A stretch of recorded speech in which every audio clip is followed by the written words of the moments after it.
2, 1. New York, NY.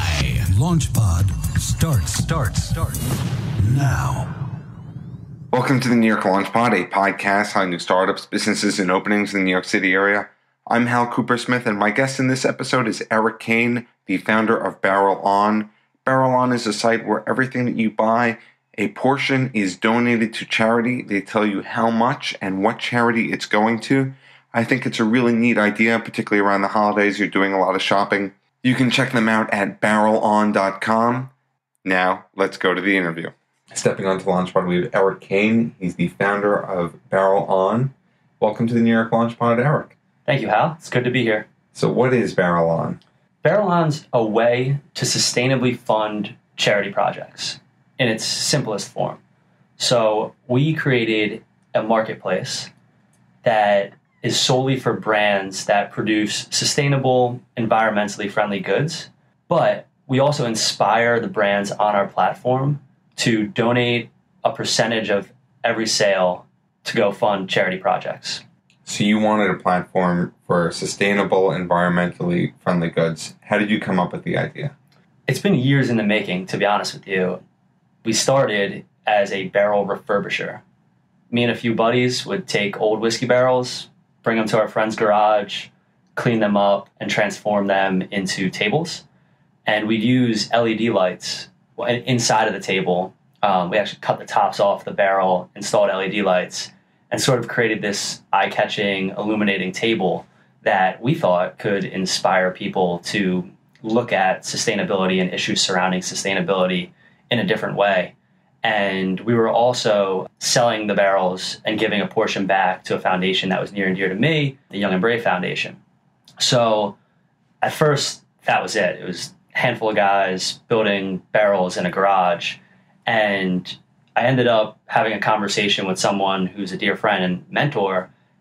And he said to me, if your mission here is to raise money for charity projects and to do it in a sustainable manner, you need to think bigger and you need to think bolder. Just you selling barrels how many barrels can you sell, right? And I really took it to heart, and I sat down and I thought about it, was doing some research on social entrepreneurism and looking at the Tom's model and what Blake Mykowski did. And it came to my attention that there are so many brands just like me. There are so many people selling sustainable, environmentally friendly goods and giving back to fund either charity projects or just giving back to fund interesting initiatives. So I decided, why don't I try to create an Etsy, but only for those brands, and to have those brands give back, but do it in a very tangible and transparent way. And that's kind of how Barrel On started. And how are you finding all these brands? It's actually really easy. Social media nowadays has become just an incredible tool for anyone, entrepreneurs especially.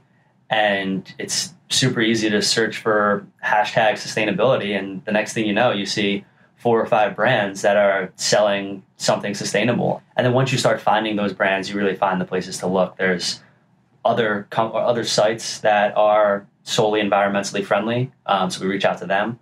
We also reach out to brands on Etsy and other sites. A lot of these brands are happy to sell on multiple platforms, especially a lot of them say that Barrel On is very different in that it's solely sustainable and then also gives back. So it's really easy to call vendors. Most of the time it's people cold calling vendors or emailing them or even just commenting on their Instagrams. And then once you find them, talk about how it comes to be where they're on the site.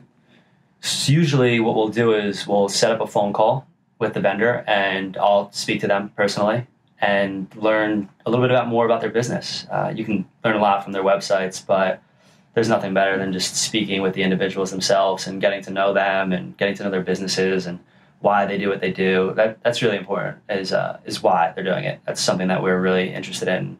And that's kind of what drives us is our why. We'll set up a phone call with them, and actually we use this incredible service. It's called Amy.ai, and it's a robot that schedules meetings for you. You just CC Amy in your email. So we use that to schedule meetings with the vendors, and then we'll have a phone call. And if the vendor agrees to sign up, we have terms and conditions that they agree to, and they either set up their shops on their own, or a lot of times we'll offer just to help them out, do it for them. And what's the motivation for a lot of these brands for doing what they're doing? What's the why? Yeah, I think honestly, it's just a lot of people have it pretty well nowadays. Like, life isn't that bad, and they really realize that. And especially people who run businesses where they're really pursuing their passion on a day-to-day basis, and they want to help other people live slightly better lives. So a lot of our brands, they have this strong sense of the environment and the world in general, and they want to give back, and they just want to do stuff that help others. And it's just this feeling within them that they get from giving back that's greater than the slightly excess profits they would get if they didn't give back. So really, I think they just genuinely care about other people and want to give back. So that's one of the things that I find pretty interesting. It seems like a trend, and we've had on companies that donate a portion of profits to charity. But is this really a new marketplace? What's kind of driving customers to say, I want to shop for brands that are giving back? I want to go to these sites. I want this. What do you think is really driving people to these sorts of companies or these sorts of brands? I think what's driving them to our platform is the fact that we're incredibly transparent about how we give back. There's no, you're just giving money to a charity and that's it. There's everything we do is very tangible in the form of projects. So every time you make a transaction or make a purchase on our site, you're raising money for a specific project. And then we will go out and we film that project when we complete it so that everyone sees. Also, another thing that leads into more transparency is we don't say we're giving a portion. You can see the exact number that you're generating with every item you purchase. Our vendors commit a percentage that's tied to a product. So one of our vendors sells surfboards and skateboards that are made out of old fishing nets that they actually pull out of the ocean in Chile. And they turn them into skateboards, and they'll give, say, 20% of their sales price. And you'll see that they're giving $20 of the $100 skateboard. So I think the fact that it's very tangible and transparent is what's really driving consumers to our platform. And does shopping on your platform cost more than it would on shopping on another platform? Generally, it doesn't. Usually our vendors set the prices the exact same as they would on their regular platforms. And so when a portion of the proceeds are donated, where is it going? Right. So we're small. We just launched our beta site a little over 6 months ago. And our first project was Operation Turkey Day, which is a collaboration with the Young and Brave Foundation. They host events and raise money for children who suffer from cancer. And what Operation Turkey Day was, we brought, well, they have actually been running this in Los Angeles for a few years, but they wanted to bring it to New York. So we partnered with New York Presbyterian Hospital, and we brought Thanksgiving dinner to a group, actually a few hundred cancer patients, their families, the nurses, the doctors, the Tuesday before Thanksgiving, so that they could enjoy a nice meal with their families since they weren't going to be able to go home.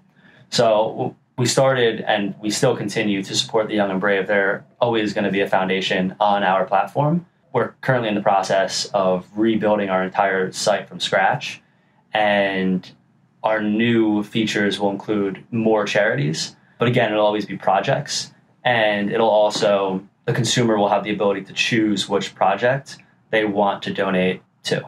And how do I know that the money's actually going there? So there's a few ways, and even we could be even more transparent with this going forward. Essentially, we PayPal the money over pretty much immediately upon the transaction. So technically, we could release our financials, and we're more than happy to anyone who wants them.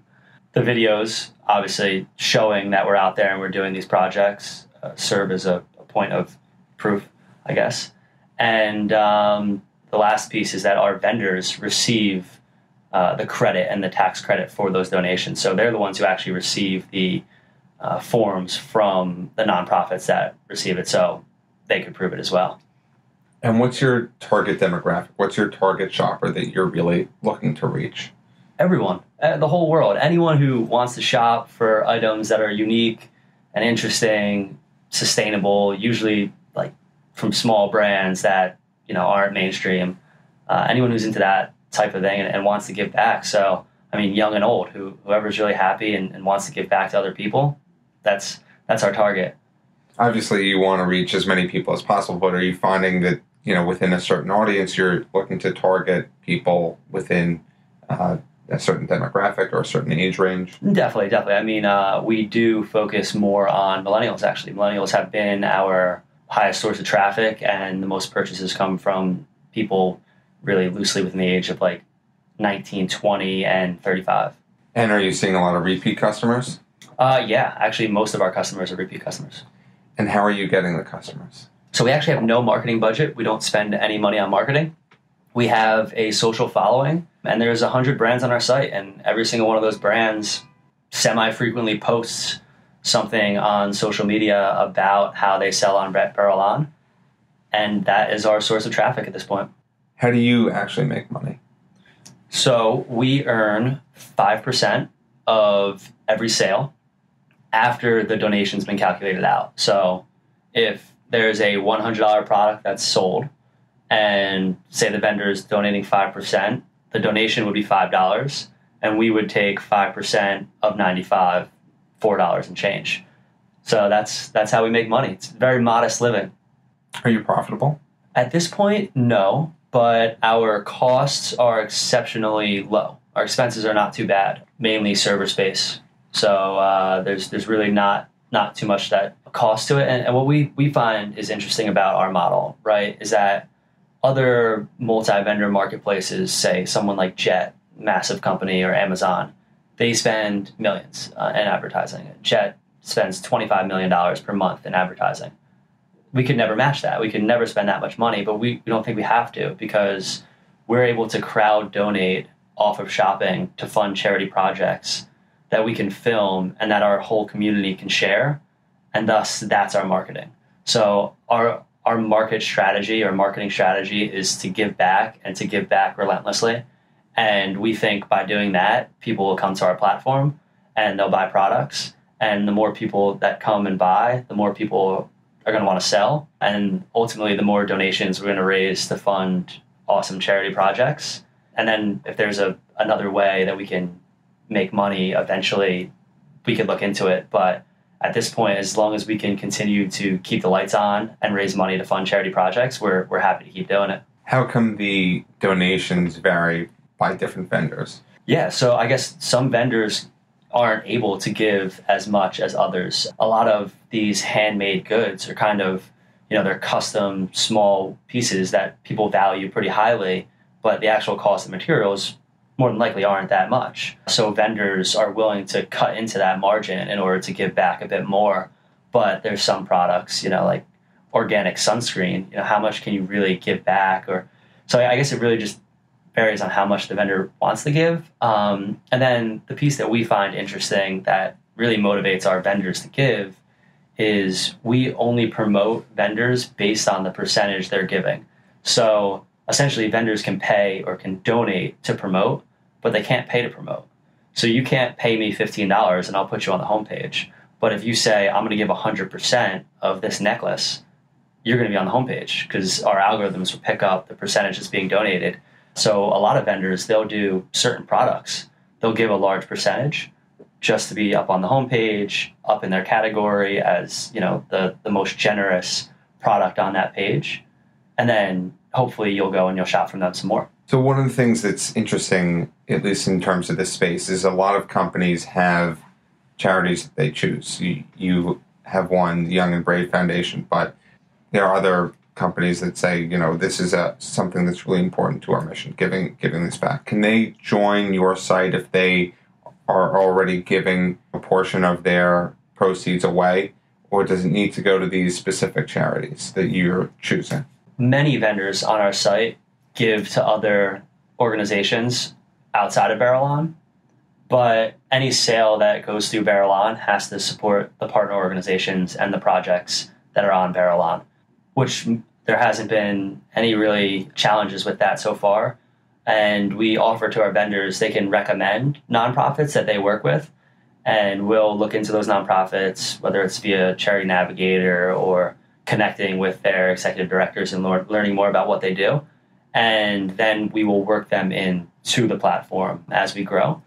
We also, as we grow, we plan on offering the most generous vendors. We'll be able to choose the projects that they want to do and the ones that are most meaningful to them. So what's the sweet spot in terms of a donation for some of these vendors? The average is 30% of the sales price. So not of profits, not of 30% of the sales price that you see. What's your background? I'm a Stevens Institute of Technology graduate. I graduated in 2012. And after school, I went on to work in consulting at PricewaterhouseCoopers. And I worked on some really interesting projects and worked with some awesome people. But the exact role that I was in wasn't exactly my passion. So I got an opportunity to work on Barrel On full time, actually as a donation from an organization that was kind enough to back me with it. So, and that's how I got into this. How did you get your start once you got that donation to kind of launch? Yeah, so that was tough. I'm not a developer. I came from IT audit at PwC, so I was not exactly in the position to build a multi-vendor marketplace, but I was told to do it. So, and was given the opportunity of a lifetime, and I couldn't have been more grateful for it. So I taught myself code first and basically just hacked together a site. There was no, our beta site is nothing to write home about. It's like a functional website. It works. So I just hacked it together. I figured out how to do it. I spent some of my own money hiring a freelancer in Chicago to help out. And I just taught myself things. I've never designed a site. I've never built a site. So I never knew this concept of wireframing and user experience and user testing and even marketing. Like, I've never made a video before. So I just started teaching myself these new skills just by doing. Built the site, started making promotional videos, threw up a social media account, started looking at other accounts and seeing what they're doing and how do you consistently post? Like, what should you be saying in your posts? But really, like, the main thing that came down for it was that this guy, I'm very good friends with, this guy, Andrew Tarver, he said to me, focus on your why. Like, why do you want to do what you want to do? And for me, it sounds Dr. Seuss-like and kind of cheesy, but it rhymed. So I went with it. I want to inspire sustainable living and charitable giving. And he just said, keep focusing on that and keep telling people that that's what you believe in and what you want to do. So I just kept doing that. And the more vendors I would tell that, the more friends I would tell that, the more people that kind of came around and would offer a hand and help out and sell on the site. So yeah, I just kind of ran with it. I was given the opportunity of a lifetime, and I decided not to waste my time and just do what I could. What's been the hardest part in terms of inspiring sustainable living and charitable giving? I think like half the world actually does care about this, and the other half is just like not really sure. So I think we're at like this like turning point where it's starting to come where like people really do believe in it. But I honestly don't think it's a challenge. I think people really want to do that, right? They want to live a more sustainable way. It shows in everything, like health trends. And if you go to Costco now, they have organic food. It's because it's real. It's like the market is demanding sustainable, healthier options.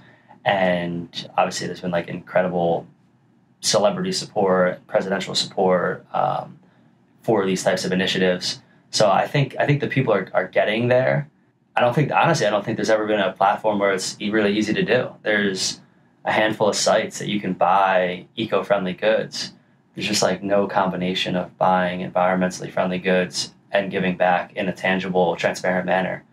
But just like a challenge of like growing that is 7 months. It was one person, emailing hundreds of vendors, building a site, trying to market. Now I have 2 more co-founders, and that's just been like an incredibly awesome situation. Andrew and Taylor are great, and they're super helpful, and they're like awesome at what they do.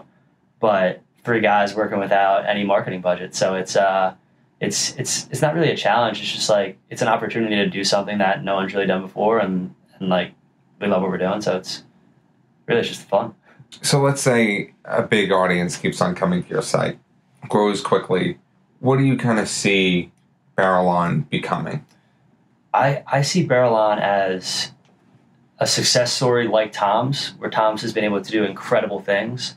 except we're all the companies that are like Tom's doing even bigger things.